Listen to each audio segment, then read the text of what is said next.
Never stay in a hospital at night. That's something I learned the hard way. It was late, after a grueling shift in the ER, and I was finally heading to the elevator.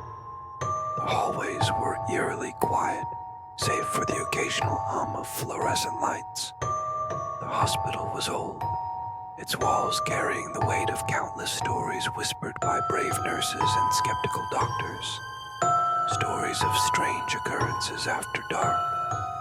Ghost stories, some might say. But they were easy to dismiss in the chaos of the day. Tonight, though, tonight was different. Exhaustion pushed me to my limits.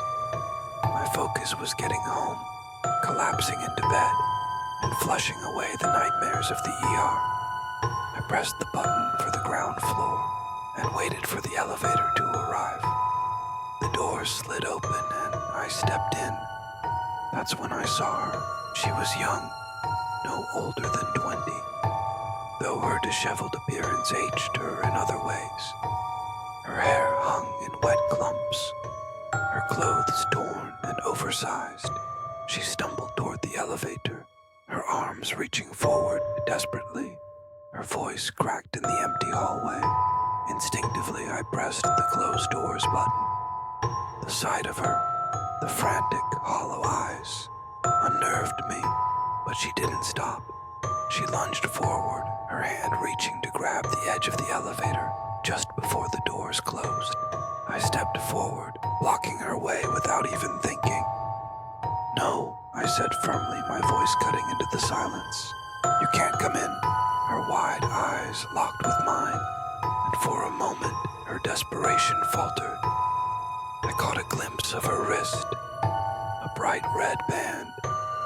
Not the hospital admission kind.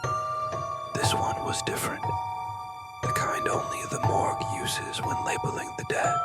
I watched her hand drop, her body stumbling backward as the elevator doors finally closed, still gripping the handrail.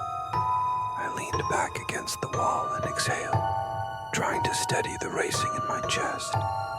Fatigue, that's all it was. I had seen her earlier. I had been part of her autopsy. Maybe stress was playing tricks on my mind. But then, I heard it. A voice. A soft, almost amused whisper. "Why didn't you let her in?" I jerked my head up. One of the night nurses stood by the elevator, staring at me through the glass before the doors had fully closed. I blinked, searching for words. "She had the red tag," I murmured. "I just did the post-mortem on her. I hesitated, my throat tightening. "She's dead." The nurse's face went pale, her lips moving as though trying and failing to form words. But it wasn't her terror that froze me in place. It was her presence. The girl, the elevator, wasn't empty anymore. She was standing by the corner, her body limp and still. She hadn't made a sound, hadn't moved, but she was there. Impossible, yet unmistakably there. She was different now. Unblinking eyes, pallid skin, and a chill emanating from her like frost creeping through the air. Her gaze bore into me as her lips pulled back, as if trying to speak, but no sound escaped. Suddenly, pale smoke began rising from her body, curling unnaturally upward, forcing the room into an icy stillness. Her hand jerked upward in fragments, almost mechanical. I couldn't scream, couldn't breathe. All I did was watch. The elevator doors opened to the lobby. Freedom was just steps away. Yet I stood, rooted to the spot, cold sweat dripping down my neck. As the dead girl continued to stare at me, I felt something darker surrounding her, something beyond comprehension. The doors snapped shut, dropping me into silence once again. There are things in this world we can't understand, places where the gap between life and death may not be as wide as we'd think. So, if you're ever in an old hospital after dark, don't stay.